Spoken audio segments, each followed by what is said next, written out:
गोष्ट ती 350 वर्षापूर्वीची, गोष्ट त्या त्रेतायुगातली, गोष्ट त्या पराक्रमाची, गोष्ट त्या कट्टर मराठ्यांची, गोष्ट अजिंक्य गडाची, गोष्ट कणखर उभ्या रामशेज गडाची.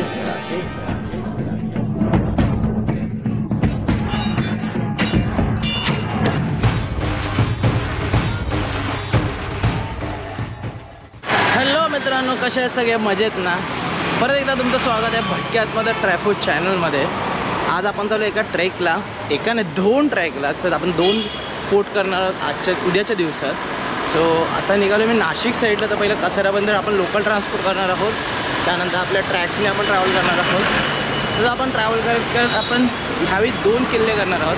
तो पहिला किल्ला आहे रामशेज आणि दुसरा आहे दहेरगड. सो दोन्ही किल्ल्यांची स्टोरी मस्त आहे. सो एक आहे फक्त वॉचिंग टॉवर म्हणून, पण रामशेज हा जो किल्ला आहे ते भन्नाट स्टोरी आहे, भन्नाट. सो मी ती स्टोरी तिकडे सांगतो. धमाल आणि फुल फनीस्ट स्टोरी आहे. ओके, सो आपण ट्रॅव्हल करूया फटाफट आणि पोचूया दादरला. फायनली आपण कसाऱ्याची ट्रेन पकडल्याने चाललो आहे नाशिक साईडला. सो लास्ट ट्रेन असते कसाऱ्याची 12:32ची दादरवरून, सुट्टे 12:15ला CST. आता स्लो ट्रेन आहे, 3 तासाची जर्नी आहे. बघा आणि टाईमपास करा, बाकी मित्र येतील पुढे ठाण्यापासून पुढे. आणि आज मी धारावी बँक पूर्ण बघून मोकळा होता आज व्हिडिओ. पाहिजे असेल तर पिंग करा, मी शेअर करा.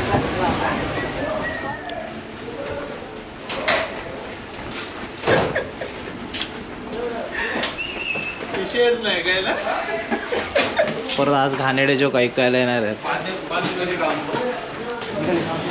हॅलो एव्हरीवन, आता आपण कसाऱ्याला बाबाच्या ढाब्यावर स्पेशली चाय प्यायला.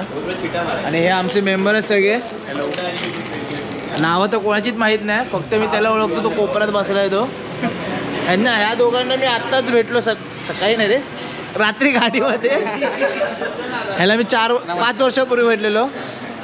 आमच्याकडे नईच्या वाटेल होता त्या मेंबरसोबतच. सो आज आपण चाललो सांगितल्याप्रमाणे रामशेज आणि दहेरगडला, बरोबर ना? दहेरगड. सो सांगितल्याप्रमाणे इकडं आता आपण पुढे नाशिकपर्यंत, राईट? नाशिकपर्यंत आहे गाडी. मी आता जाऊन झोपणार आहे, कारण का गाडी डुगडुगणार आहे. सो चाय एन्जॉय करूया. सगळेच झोपणार आहेत म्हणा, सगळ्यांचे चेहरे तसेच दिसत आहेत. गाडीवाला झोपून आहे फक्त. क्यू बॅन काकरा मजा वा. बस मोदी सरकार आपल्या सोबत आहे हवी. बस आपलंच राज्य आता. आज आबाच्या डब्यावर येऊन एक छोटंसं दुःख वाटायला लागलं आहे. ते म्हणजे आपली जी ट्रॅकर्स जमात आहे ती आजकाल डायरेक्टली ट्रॅव्हलिंग करून बस करून डायरेक्ट लोकेशनला जातात. जे हार्डकोर ट्रॅव्हलर्स जे होते, जे असे जे दिसतात, ते कधी आता खूप कमी झाले आहेत. जे लोकल ट्रान्सपोर्टवरून जात ढाब्यावरून चहा पिऊन वगैरे जायचे. एनिवेज, पण ट्रेकर्सने या गोष्टी लक्षात घ्या.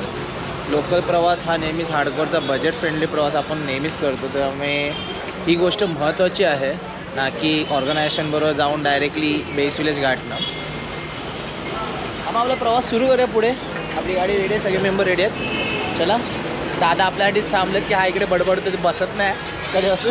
चला, काकाने मस्त गाणे लावलेत. निघे 6 वाजलेत आणि आपण ट्रेकिंगला सुरुवात करतो आहे.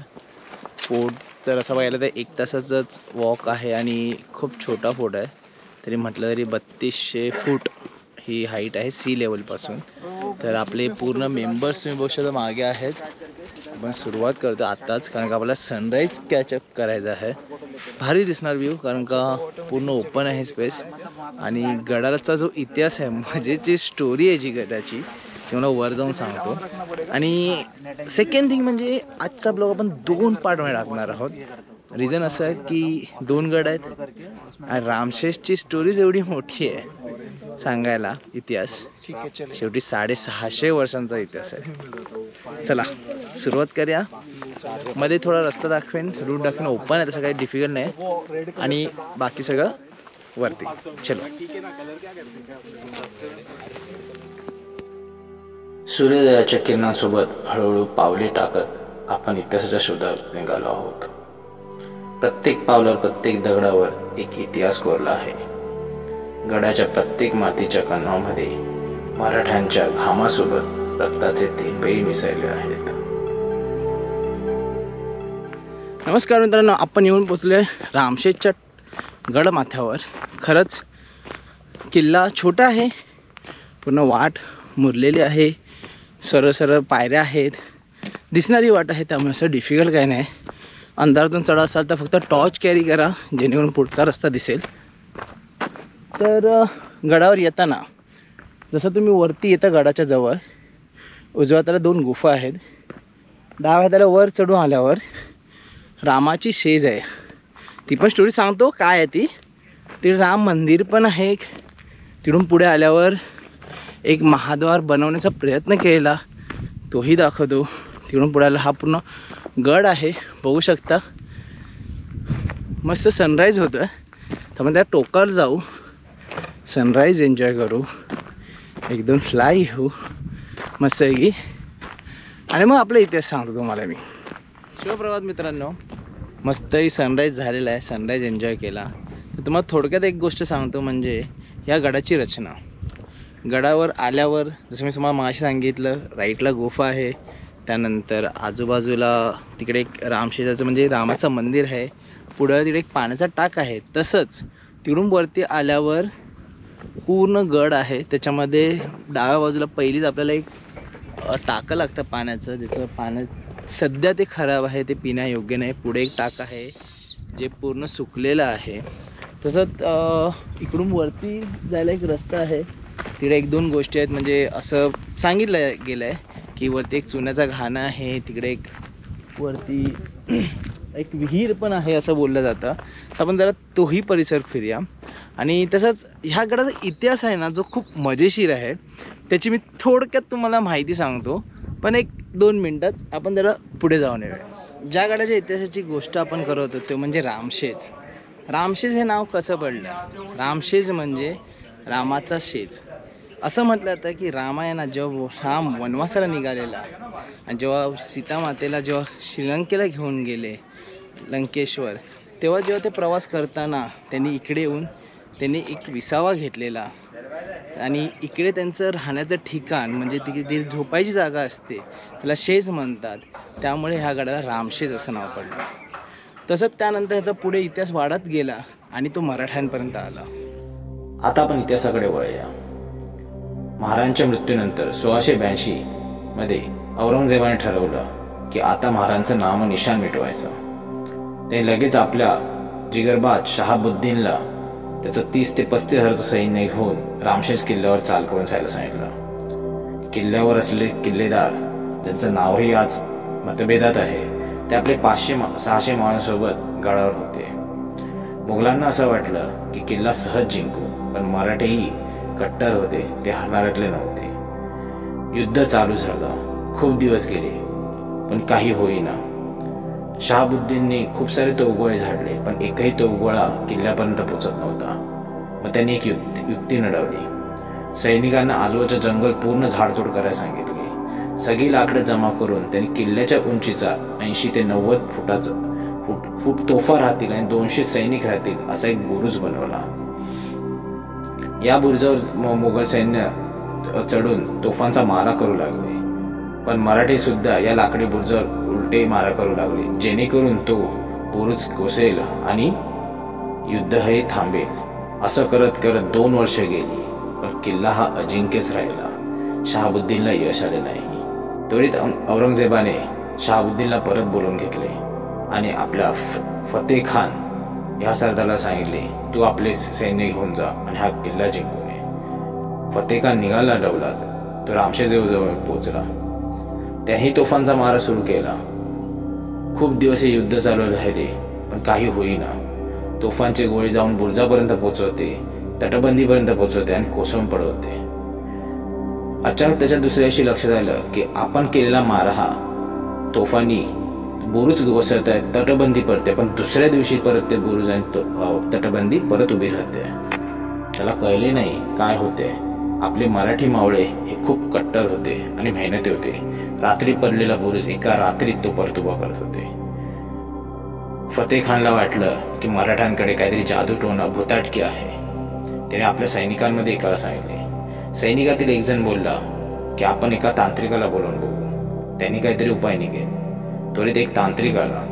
तांत्रिक म्हणाला, फतेह खान, मैंने तो बड़े बड़े सुरमाओं भूतों को काबिज किया है, ये तो मराठे है, इनको तो मैं एक चुटकियों में काबूज कर सकता हूँ. त्याने फतेह खानला असं सांगून त्वरित त्याला सांगितलं की तुम्ही सोन्याचा नाग बनवून मागवा. त्याने तशी तयारी केली.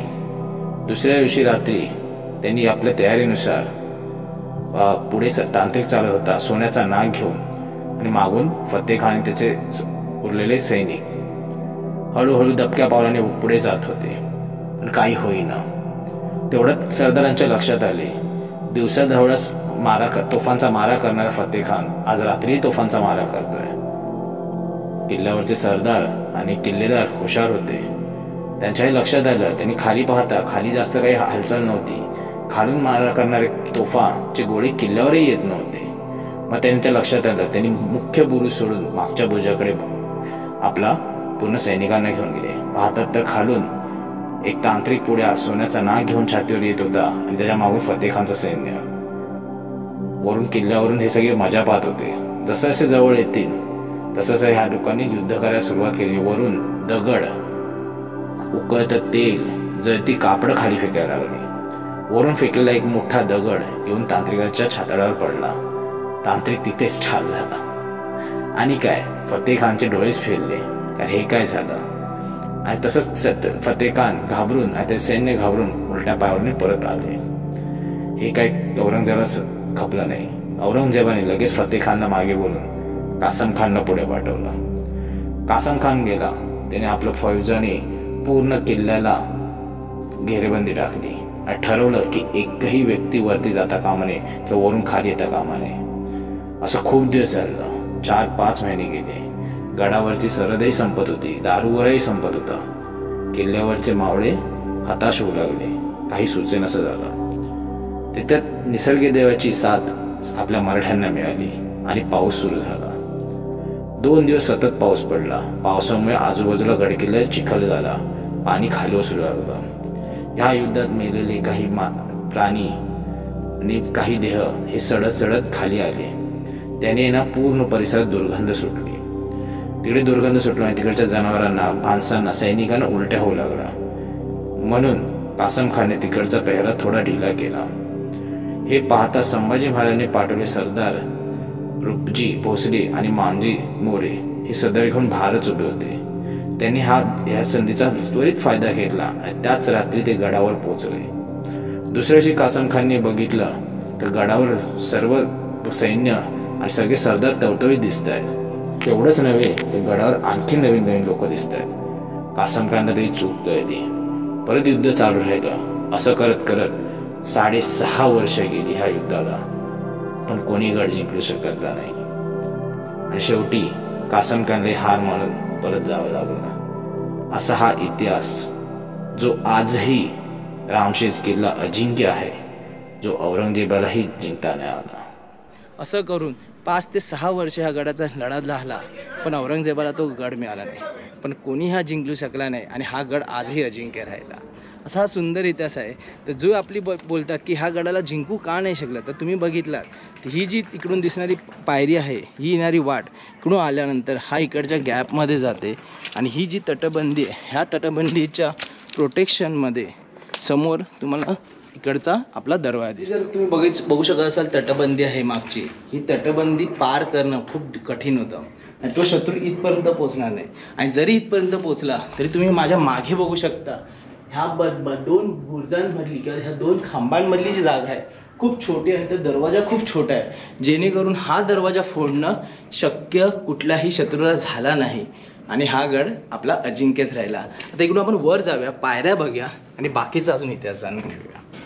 सकाळी वर येताना मी उल्लेख केला की इकडे रामाची शेज आहे किंवा रामाचं अस्तित्व होतं. ते म्हणजे हे इकडे असं म्हटलं जातं की रामाने इकडे वनवासाला जाताना किंवा श्रीलंकेला जाताना इकडे त्यांनी स्टे केलेला किंवा इकडे त्यांनी राहिलेले होते, त्यांचं अस्तित्व होतं. इकडे एक छोटंसं एक राम मंदिरही आहे. तसंच इकडे एक बाणगंगेचं स्थान आहे. असं म्हणतात की रामाला जेव्हा पाण्याची गरज होती तेव्हा त्यांनी इकडे बाण मारून इकडे पाणी उत्पन्न केलेलं आणि त्याचा वापर पिण्यासाठी होतो. इकडे एकच ठिकाण आहे ते पाणी पिण्याचं आहे. बाकी सगळी टाकी जी आहेत ती सुकलेली किंवा खराब आहे. तुम्ही बघू शकता माझ्या मागे रामाचं मंदिर आहे.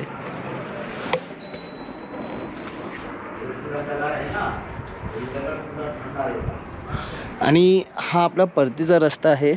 इकडून आपण खाली जाणार आहोत. आणि तसंच तुम्हाला दाखवू इच्छितो की इथून जेव्हा वर आलो आपण तिकडे डाव्या बाजूला काहीतरी कोरलेलं आहे. तर प्रयत्न करू वाचायचा. तुम्हाला दाखवतो जवळून.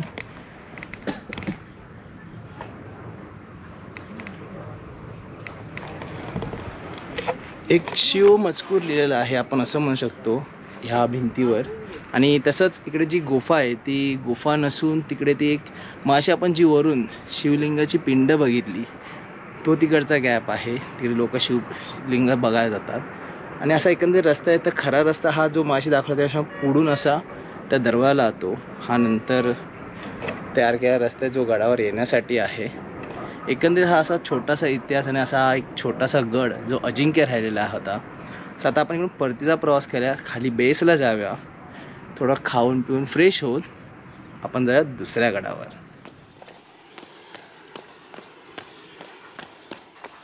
बोलो अभी. हेलो फ्रेंड्स, भोग लगाइए. भोग लग रहा तोड़ के आया ऊपर से झाड़ से.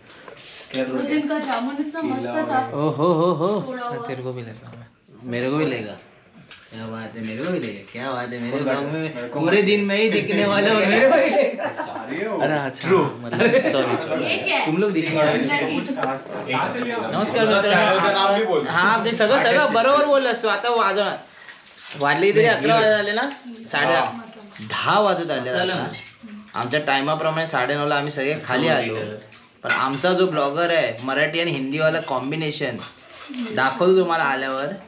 तो अजूनही वरती ब्लॉगच बनवतोय. अजून आम्हाला धैर्यगडला जायचंय आणि वाजल्यात 10:30. नंतर ऊन वाढणार, हालत खराब होणार. काय म्हणजे काय काय काय काय करता? काय नक्की काय हा? काय बोलावं का या गोष्टीला? तुमचं काय मत आहे या गोष्टीवर तुम्ही पण सांगा. गलत. अभी सीधा वाइनयार्ड में जाके चिल करने का चाहिए. अभी कर दी ना छोटी बात. तुझं काय मत आहे या गोष्टीवर? काय बोलशील तू आता? आता काय जाऊ दे, तू जर्नल थिंग वाला निघालास यार. जाऊ दे तुला. अमित हमारे लीडर आपको क्या कहना है? ये जो लेट हुआ है सरेंडर. ये जो जीवन है, इस जीवन का अभी क्या बोले रंग रूप. काय तुला म्हणायचं काय सागर बद्दल? आता काय बोलत आहे. सागरने डुबवलं आपल्याला. पूर्ण समुद्रावर डुबवलाय. काय प्लॅन सी काय तो कल्प्रिट आहे ज्यांनी वेळेचं महत्व जाणलं नाही. बरोबर की नाही मित्रांनो? हाच तो नालायक माणूस आहे जो खूप उशिरा आला ज्याच्यामुळे आमचा पुढचा प्लॅन फसतोय. बरोबर की नाही मित्रांनो? आणि हाच तो वेगवेगळ्या लँग्वेज मध्ये आता ब्लॉग बनवतोय. मल्याळम, तेलुगू, कन्नडा फन्नडा. बरोबर की नाही मित्रांनो? बघितलं आपण कधीच खोटं बोलत नाही. हाच तो कल्प्रिट. बघू शकता तुम्ही. आता मला अनसबस्क्राईब करायला आता लगेच. माझे सबस्क्राईबर तुम्ही परत यायला अनसबस्क्राईब करा. प्लॅन फसवला नाही देहरेगडचा. बरोबर की नाही? आता आपण आलो देहरगडला. पण त्या आधी सांगू इच्छितो की रामशेजचा आपला ब्लॉग इकडेच संपलेला आहे. तर स्टे ट्यून राहा देहरगडसाठी. आणि रामशेजच्या व्हिडिओला लाईक करा, शेअर करा, सबस्क्राईब करा चॅनल. आणि कमेंट करून सांगा की इकडचा इतिहास कसा वाटला आणि एकंदरीत लोकेशन कशी वाटली. आता चालू देहरगडला. स्टे ट्यून राहा पुढच्या ब्लॉगसाठी.